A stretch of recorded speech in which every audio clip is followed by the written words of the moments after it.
Dieu est en train de révéler une autre partie cachée de son plan. Ce qu'il avait caché à la Côte d'Ivoire. Ce qu'il n'avait pas laissé les Ivoiriens découvrir. Ce plan, Dieu est en train de le dérouler. Mais attention, tout le monde ne peut pas comprendre ce plan. Gbagbo l'a compris. Tidiane Tcham l'a compris. Afin Guessan l'a compris. Même Bleu Goudé l'a compris. Simon Gbagbo l'a compris. Soro l'a compris. Je ne vais pas dévoiler ce programme de Dieu que eux, ils ont déjà compris. Ils ont déjà compris. Ce n'est pas moi de dévoiler. Je vais laisser aux politiciens de donner la primeur aux Ivoiriens. Mais pour ceux qui comprennent, qui lisent entre les lignes, Soro Guillaume, ce qui est en train de se passer au Ghana est un message fort aux Ivoiriens. Même l'AES n'a pas fait à Soro ce que le Ghana est en train de faire à Soro. On l'a hébergé. On a sécurisé sa présence. Il est bien sécurisé, bien protégé. Mais pourquoi le Ghana? Parce qu'on dit, ah, le Mali, ils ont fait coup d'État. Ah, le Burkina, ils ont fait coup d'État. Ah, le Niger, ils ont fait coup d'État. Mais au Ghana, on n'a pas fait coup d'État. Voilà pourquoi je dis, le Ghana est en train de donner à Soro ce que nous, on n'a pas donné. Puisqu'on nous traite de putschistes. Nous, on l'accepte. On ne le rejette pas. On le reconnaît. On est fiers de ça. Mais voilà que leur propre système démocratique est en train de réhabiliter. Tchenik Banani, Bogota, Soro, le grand stratège, il n'est pas mort. Vous l'avez trop vite enterré, RHDP. Vous croyez qu'il était fini. Regardez la chambre dans laquelle il est. Regardez le salon. Il est logé dans la suite présidentielle. Là où les hôtes de marque ghanéens sont reçus. C'est là-bas qu'il est reçu. C'est pas dans l'hôtel. Vous l'avez trop vite enterré. La face visible du ex-bel, c'est à ça que vous vous êtes attaqué, RHDP. Vous êtes tellement bête et émotif. Je le dis toujours, vous êtes vraiment bête au RHDP. Vous aurez dû être un peu intelligent et lucide. Vous passez votre vie à empoisonner les gens, à fioler les gens. Mais Soro, si vous êtes un garçon là, envoyez quelqu'un au Ghana. Si vous êtes un garçon, envoyez quelqu'un dans l'AES. Il va regretter le jour où sa maman lui a donné naissance. Envoyez-le. Vous savez que le renseignement ghanéen, c'est l'un des services de renseignement les plus performants, les anglophones, et ne sous-traitent pas avec la DGSE. Ils ont un système de renseignement très efficace. Demandez à Charles Blé Goudé comment il l'a repéré. Il va vous expliquer comment le renseignement ghanéen l'a repéré.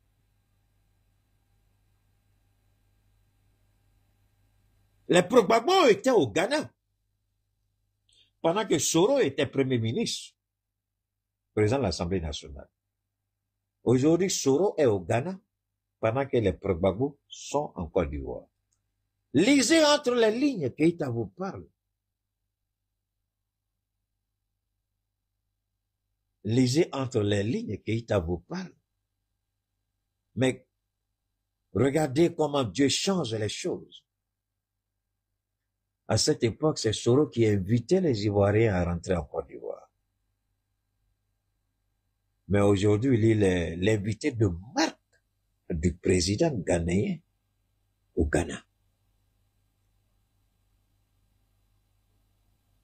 Vous avez trop vite enterré et vous avez jeté le bébé avec l'eau sale. Et Dieu n'a pas fini. Son programme avec Soro Guillaume n'a même pas encore commencé.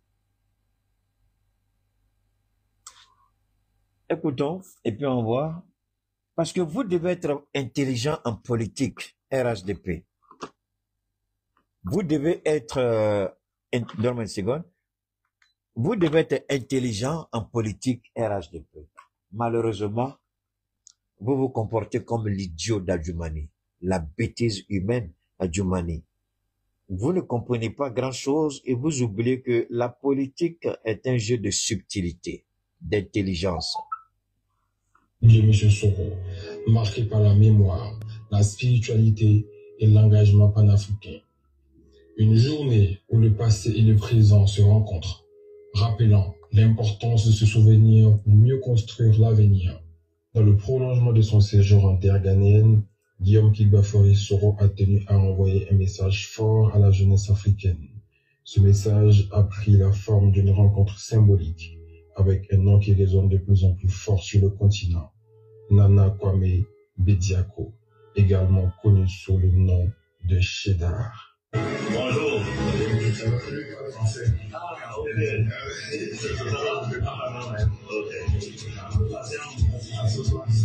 Regardez, hein.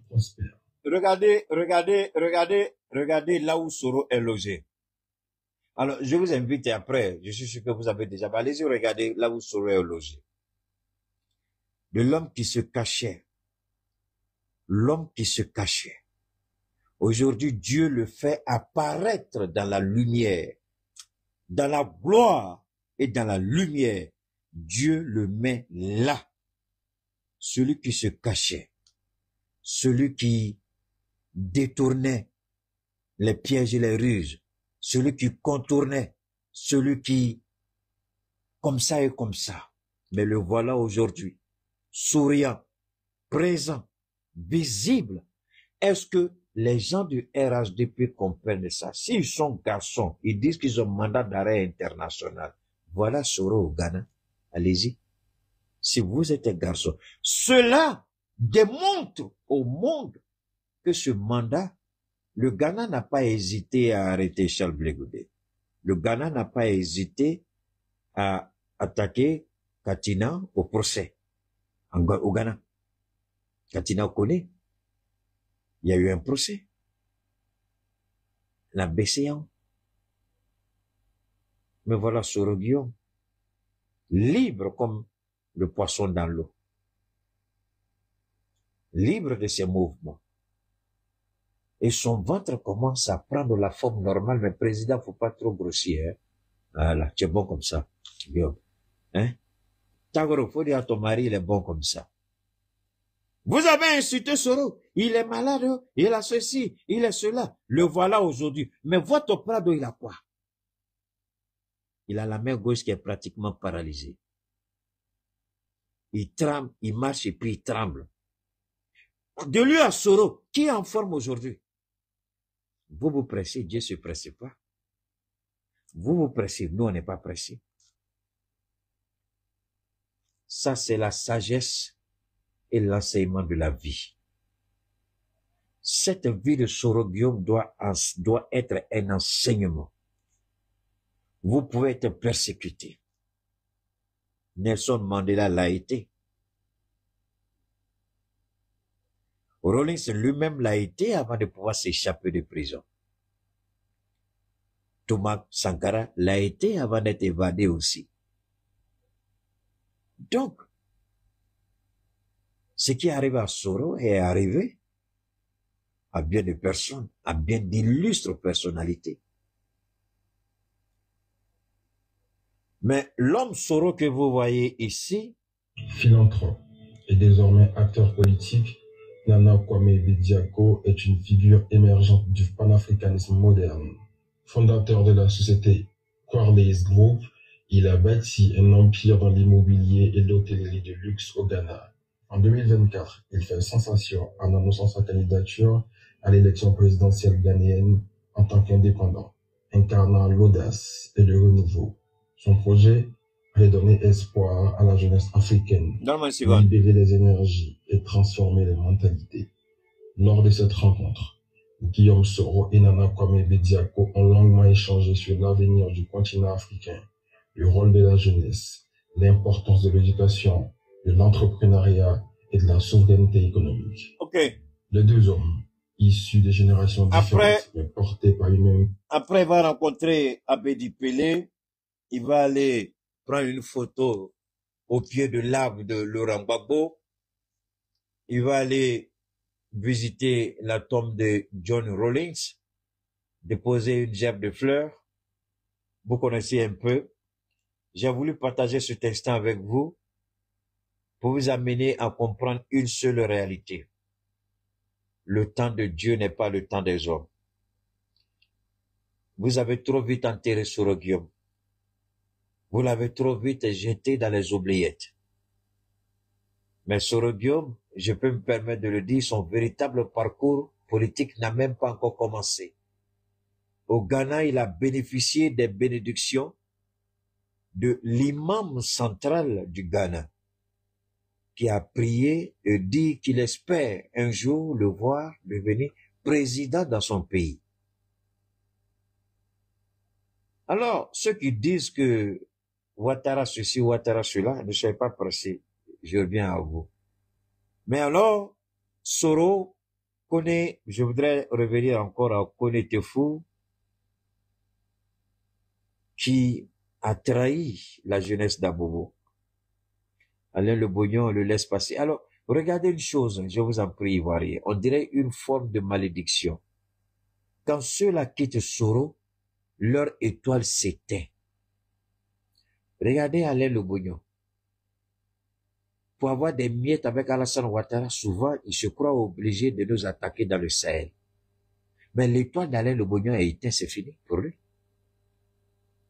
Le Sengeleni, là, comment il s'appelle, le gars des Rassi, là, il a trahi Soro, il est parti. Le Rassi est mort avec son départ. Son étoile s'est éteinte. On était fou, son étoile va s'éteindre. Tous ceux qui ont trahi Soro, non pas que c'est de la volonté de Soro, mais Dieu lui-même éteint leur étoile. Politiquement, c'est des gens qui sont finis, qui ne seront rien, ils sont terminés. Mais de ceux qui ont trahi Soro, regardez Sul Toussoul. Sul Toussoul, l'étoile de Sul Toussoul brille à 1000% aujourd'hui. Regardez Sul Toussoul, regardez Alain Le Bognon. Regardez Sul Toussoul, regardez Kone Tefou. Regardez Sul Toussoul et regardez tous ceux qui ont trahi le combat. Regardez la différence. Regardez la différence. Sul Toussoul brille de 1000 feux. Son étoile est encore au firmament. Mais les autres, là, leur étoile, ça a été. Je n'ai pas besoin de convaincre quelqu'un à ce niveau. Vous n'avez qu'à regarder leur vie pour vous rendre compte que c'est fini pour eux. Ils se sont crucifiés eux-mêmes. Le Soro que vous avez vu, vous avez été trop vite oppressés. Mais Dieu permet que certaines choses arrivent. Soro était Soro. Il fut un temps Soro pouvait confier sa propre vie à Kone Tefou. Ça, c'est un message à toute la jeunesse ivoirienne et africaine. Ce n'est pas tous ceux qui sont autour de vous qui sont vos véritables amis. La loyauté, c'est pourquoi j'apprécie la politique de Donald Trump. Il dit, je ne travaillerai avec personne qui ne m'est pas loyal. J'ai besoin d'hommes et de femmes dont la loyauté est sans défaut pour appliquer la politique que j'ai présentée aux Américains pendant la campagne présidentielle. Si vous n'êtes pas loyal, vous ne pouvez pas m'aider dans mon travail. Et Dieu est en train de montrer non seulement à Soro, mais les gens pensent que cette situation des défections là, que c'est Soro. Non. Non. Non. À travers ce que nous voyons avec ceux qui ont trahi Soro, ceux même qui ont fait la rébellion avec lui, qui l'ont trahi, chacun doit tirer une leçon. Chacun doit se poser une question. Chacun doit pouvoir s'interroger. Alain Le Bognon, sa trahison, pour avoir fait la rébellion, et puis ensuite venir trahir, parce que sa femme,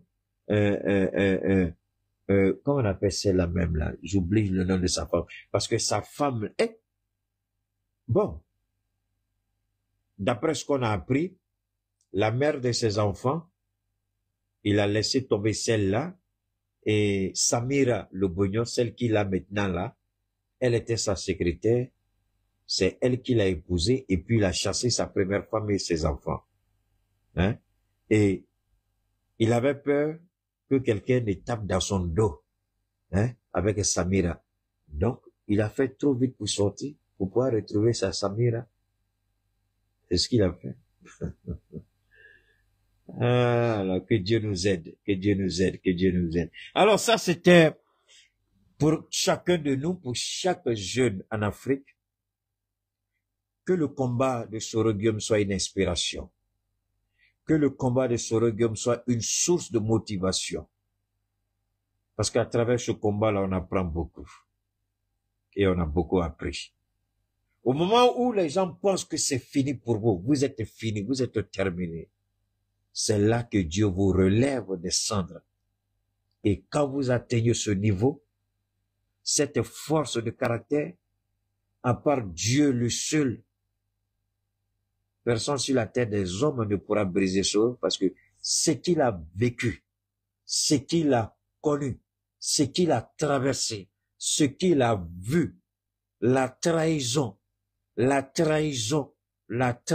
ce qu'il a vu, Soro a vécu plus que quelqu'un qui aurait vécu 200 ans. Je répète, Soro a vécu plus que quelqu'un qui aurait vécu 200 ans. Chaque mot a une signification et un sens. Allez-y chercher à comprendre ce que j'ai voulu dire par là. Donc, c'est bon avec Soro, on va continuer comme ça. Alors, j'ai bien envie de dire un mot sur une situation au Mali, mais bon, on va continuer d'abord parce que souvent, l'actualité est très riche d'abord du côté de la Côte d'Ivoire. On va remonter ici. Pourquoi Alassane Ouattara a-t-il peur autant? Et de Laurent Gbagbo et de Tidiane Thiam, ils avaient cru que Sorogium était fini. C'était une équation qu'ils n'avaient jamais prise en compte. Pour eux, on n'entendra plus la voix de Sorogium. Pour eux, Sorogium a été étouffé. Pour eux, Sorogium a été rendu à sa plus petite expression. Mais alors, les données viennent de changer il y a quelques jours. Ils viennent de découvrir un Soro plein de vie, robuste, en bonne santé, joyeux et encore élégant. Alors ils découvrent cela. Voilà une équation qu'ils n'avaient jamais prise en compte. À 6 mois des élections, qu'est-ce qu'ils peuvent faire? Il n'y a rien qu'ils peuvent faire en 6 mois. Il n'y a rien qu'ils peuvent faire en 6 mois. Ça, c'est eux. Ils ont peur de Laurent Gbagbo. On va vous dire pourquoi. Ils ont peur de Tidiane Thiam. On va faire sortir des témoignages. Ce qui est important, et malheureusement, ces voyous qui sont à la tête du pays. D'abord, voyons comment ils sont arrivés au pouvoir. Régional et ensuite transféré à Abidjan par le superviseur des régions. Et c'est à ce niveau-là qu'on fait une centralisation. Ça, c'est, on va revenir à ce gros mensonge-là. D'accord? On va revenir à ce gros mensonge. Mais, je voudrais d'abord que vous regardiez ça. Les résultats que nous allons vous annoncer. Oui, bon, voilà. Je vais vous montrer ça ici. Ce sera plus intéressant. Je vais vous montrer ça par ici. Et puis on continue. Alors.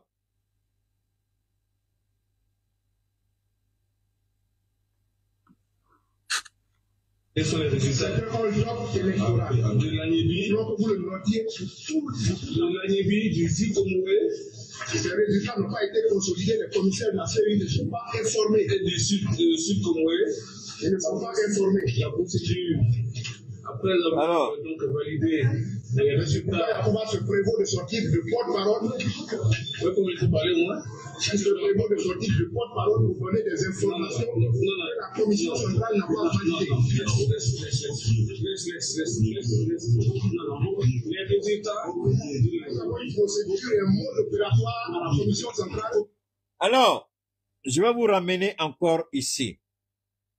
Je vais vous ramener ici encore, si je vous en prie. Il y a quelque chose ici. On va regarder une fois de plus. On va regarder, je vais vous ramener encore en arrière. On va regarder encore.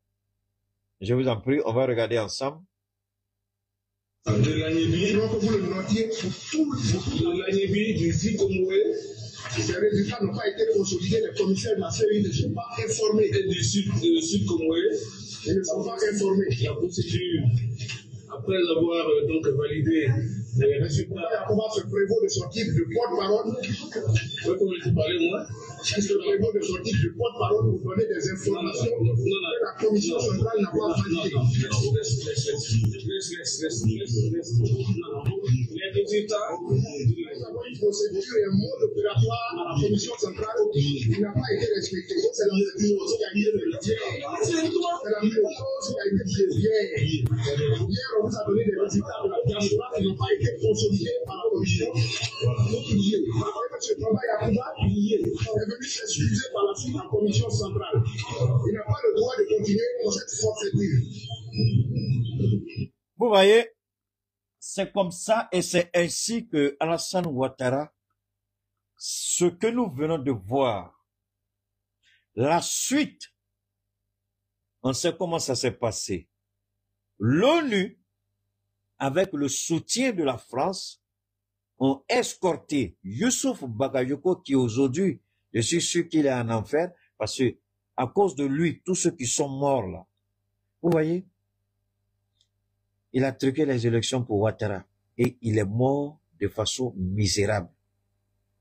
Quand moi j'ai vu la photo de Youssouf, j'étais dépassé, je n'avais pas reconnu, j'ai dit mais attendez, c'est lui là qui est devenu comme ça, il est mort de façon, il n'a même pas quoi. Il n'a même pas pris plaisir à goûter ce... Voilà. La suite logique, on a ramassé le même Youssouf Bagayoko, il allait à l'hôtel du Golfe, il allait proclamer Alassane Ouattara candidat. On dit de la manière dont tu es venu au pouvoir là, le gueulard Alpha Blondy là, la manière dont tu viens au pouvoir, c'est comme ça que tu as reparti. C'est ce qu'Alpha Blondy a dit, c'est ce que Tikendia a dit. Mais les deux oublient comment Ouattara est venu au pouvoir. La réalité ici, depuis cette période, je peux dire, il y a eu en Côte d'Ivoire une seule élection après la mort d'Houphouët. Il y a eu en Côte d'Ivoire une seule élection transparente. Je dis bien une seule élection transparente en Côte d'Ivoire.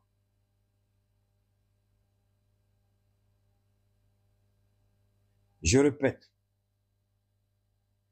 après la mort d'Houphouët, il y a eu une seule élection transparente en Côte d'Ivoire. En 95, il y a eu des bruits.